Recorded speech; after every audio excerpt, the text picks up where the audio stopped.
Hello, berjumpa lagi dengan saya, Boy Pascan Writer Syamsul Arizal. Kali ini saya akan bahas tentang kota di pesisir barat Sumatera Barat, Kota Pariaman. BP Channel Boy Pascan Writer Syamsul Arizal mengemas untuk Anda. Kota Pariaman adalah sebuah kota yang terletak di Provinsi Sumatera Barat, Indonesia. Kota ini berjarak sekitar 56 km dari Kota Padang atau 25 km dari Bandara Internasional Minangkabau. Pariaman merupakan daerah penyangga dari pengembangan wilayah metropolitan Palapa. Menurut laporan Tome Pires dalam Suma Oriental yang ditulis antara tahun 1513 dan 1515, kota Pariaman ini merupakan bagian dari kawasan Rantau Minangkabau. Dan kawasan ini telah menjadi salah satu kota pelabuhan penting di pantai barat Sumatera. Pedagang-pedagang Korea Selatan dan Eropa datang dan berdagang emas, lada, dan berbagai hasil perkebunan dari pedalaman Minangkabau lainnya. Namun pada awal abad ke-17, kawasan ini telah berada dalam kedaulatan Kesultanan Aceh. Seiring dengan kedatangan Verenigde de Oost-Indische Compagnie, VOC, pada tahun 1663 yang kemudian mendirikan kantor dagang di Kota Padang, yang kemudian pada tahun 1668 berhasil mengusir pengaruh Kesultanan Aceh di sepanjang pesisir pantai barat Sumatera, mulai dari Barus sampai ke Kotawan.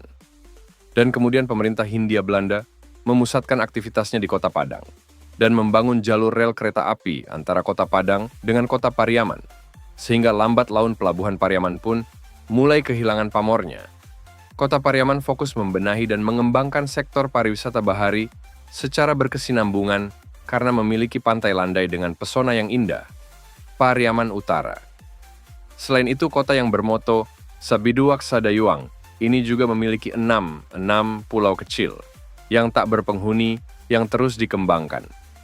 Sarana dan prasarananya sebagai destinasi wisata oleh pemerintah kota setempat. Kota ini juga dikenal dengan Pesta Budaya Tahunan Tabuik yang prosesi acaranya diselenggarakan mulai dari tanggal 1 Muharram sampai pada puncaknya tanggal 10 Muharram setiap tahunnya. Saat ini terdapat 2 museum rumah Tabuik, yakni Rumah Tabuik Subarang di Jalan Imam Bonjol, Cimparua samping Balai Kota, dan Rumah Tabuik Pasa di Jalan Syekh Burhanuddin, Karanawa, yang memuat informasi sejarah perkembangan dan pembuatan tabuik beserta replikanya.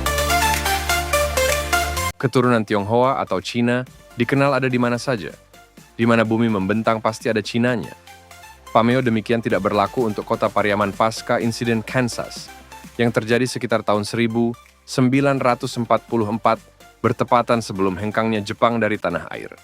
Peristiwa Kansas itu sendiri terjadi di Simpang Kampuang Cino Pariaman, tepatnya di Simpang Tugu Tabuik sekarang.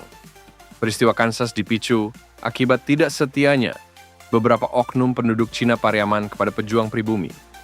Tidak semuanya memang, namun akibat gesekan rasial tersebut, seluruh komunitas Cina yang ada di Pariaman hengkang menyelamatkan diri ke berbagai daerah.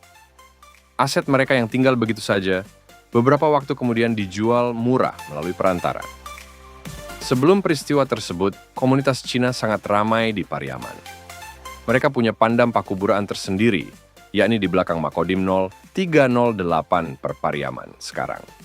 Masyarakat Tionghoa di Pariaman sudah ada sejak zaman Belanda. Mereka yang ada di Pariaman umumnya para pedagang, pemilik pabrik roti, pabrik sabun, hingga distributor rempah-rempah dan kebutuhan sehari-hari, Kumango. Komunitas Cina Pariaman bermukim di area Kampung Cino, yakni di Jalan SB Alamsyah Kampung Balacan, Kampung Jawo, dan Kampung Pondok. Sebelum insiden Kansas, mereka hidup rukun berdampingan dengan pribumi. Tempat sembayang Cina di Pariaman terletak di Simpang Tabuik yang sekarang persis berada di deretan Toko Ali. Sangat banyak yang bisa kita ceritakan tentang kota Pariaman yang penuh dengan sejarah ini. Lain waktu kita akan bahas lebih tuntas. Saya Boy Pascan Syamsul Arizal undur diri. Wassalam.